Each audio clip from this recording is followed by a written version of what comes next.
Well, it's Christmas time again. I thought long and hard about what I wanted to talk about this year. It's so hard to talk about Christmas because so many people have already talked so much about Christmas movies already. I could make a list of the top 10 classic Christmas films, but you all know what that would look like. You'll shoot your eye out, kid. That the Grinch's small heart grew 3 sizes that day. And on earth peace, goodwill toward men. I could make a list of contemporary Christmas films, but that might be even harder. Mostly because I haven't actually seen a lot of contemporary Christmas movies. And you all probably know what that list would look like too. Love actually is all around. Santa's coming to town! So instead, I'm just going to talk about some of my favorite contemporary Christmas movies and short films. First up is a pair of shorts from one of the best animation studios in the country. Dreamworks' Kung Fu Panda Holiday Special and Gift of the Night Fairy. Interestingly, neither of these shorts refer to the winter celebrations as Christmas. In the Kung Fu Panda special because it takes place in ancient China, and Gift of the Night Fairy because they're Vikings. Although in the case of the Kung Fu Panda special, it could very well be a case of showing their work, as the unnamed winter feast resembles the Chinese festival of Dongji, a celebration of the winter solstice that places importance on family gathering. It's a commitment to the setting that's just one of the many things that makes these two shorts work so well. In the Kung Fu Panda Holiday Special, it's the first winter after Po has become a master. Tradition states that the Dragon Warrior must host the annual winter feast, one of the many traditions that must be upheld perfectly.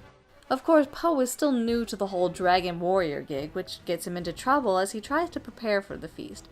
Things get even worse when Po learns that the feast takes place on the eve of the winter festival, a night he has always spent with his dad, and as a civilian, his dad won't be allowed in the Jade Palace. Poor Po is torn between his devotion to his dad and his duty as the Dragon Warrior, and he struggles to find a solution that will please everybody and just maybe learn the true meaning of perfection. Unlike the tie-in series, the animation on the short is feature film quality, giving us beautiful detail in the cloth and fur and snow effects. The short also opens the same way the movie does, with a dream sequence rendered in the same gorgeous style as the film, provided once again by James Baxter Animation. All the voice actors from the original reprise their roles here, and I do mean all of them. It goes a long way in lending the short the same charm and heart as the original, especially as far as Master Shifu is concerned. This story is really about him, if you ask me. And yeah, if you've seen enough holiday specials before, you can see the ultimate conclusion the short draws coming a mile away. The message may be a bit simplified for a younger audience, but as an adult, I have no problem watching it.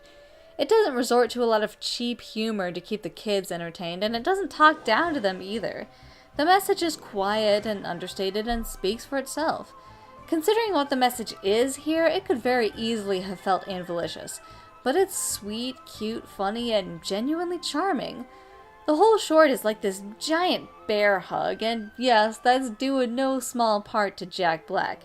It's the kind of story you watch when you want something feel-good and heartwarming you can snuggle up to and enjoy with your whole family. What goes on in your head, I really don't always understand. But what goes on in your heart will never let us down. Gift of the Night Fairy also takes place during the first winter after the events of the film. Here the winter holiday is given a name, Snoggletog. Why we chose such a stupid name remains a mystery. Actually, DreamWorks consulted with How to Train Your Dragon author Cressida Cowell to come up with a name that fit the wacky naming conventions in the books. Anyway, the war is over, dragons and Vikings are living side by side, and everyone is looking forward to the best Snoggletog ever.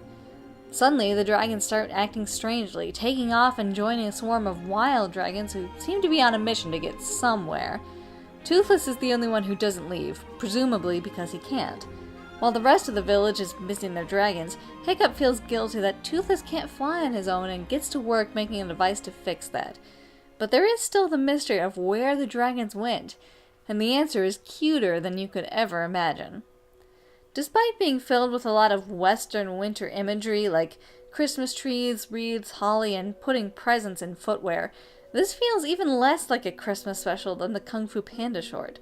The typical messages we're all used to seeing in Christmas specials are there, lessons about charity, hope, family, and the power of friendship, but they're all woven so seamlessly into the story that it feels less like an Aesop and more like a silly, heartwarming little anecdote about the Vikings' first winter with dragons.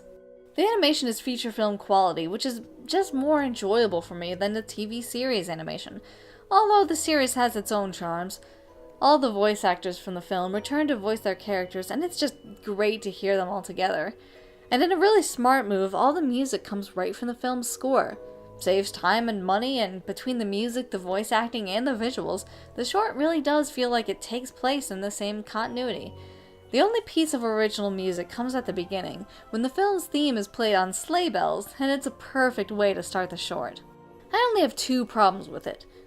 Well, no, problems isn't the right word, disappointments more like.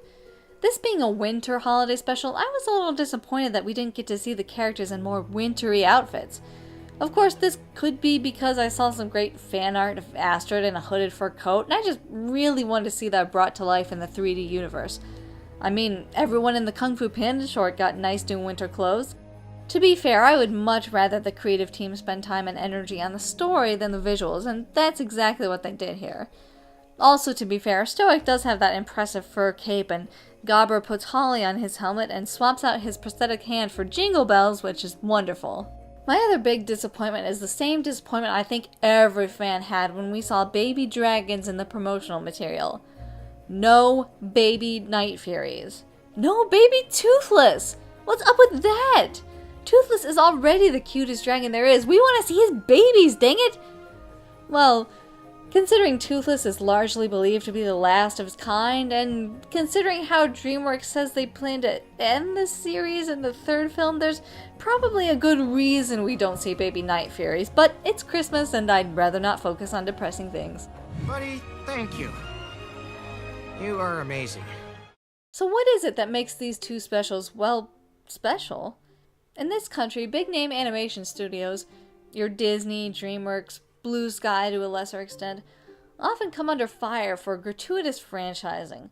They find a profitable product and capitalize on it for all it's worth, with sequels, TV series, stage shows, and a buttload of tie-in merchandise.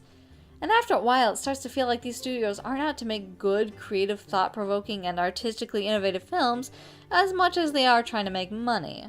But at the same time, fans are prone to demanding more of their favorite shows and movies. Pixar fans have been crying for an incredible sequel for years, and Dreamworks fans hate that Megamind has been left by the wayside.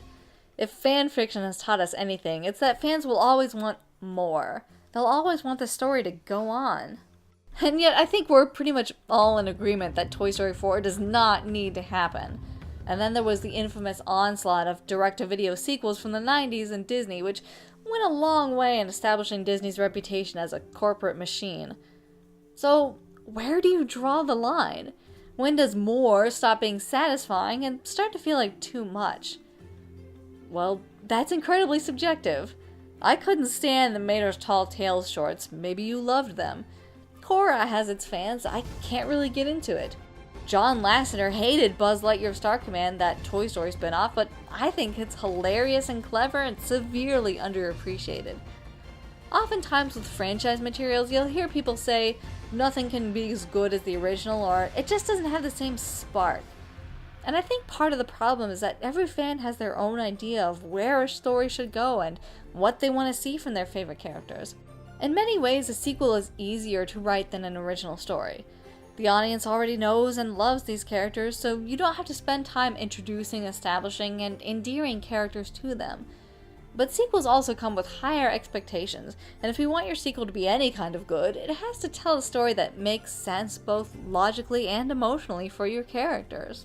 And while quality can be highly subjective, one thing audiences will always be able to pick up on is effort.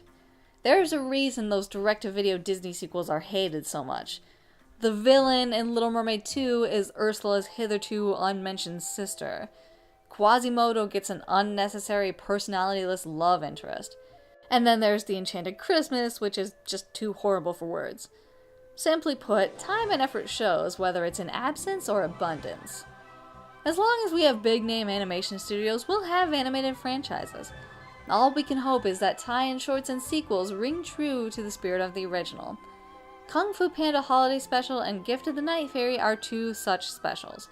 With beautiful animation, top-notch voice acting, and heartwarming tales, they're the perfect stories for kids from 1 to 92. Happy holiday time. Happy Snaggle Time! I'm eternally optimistic, and stay tuned for more holiday specials.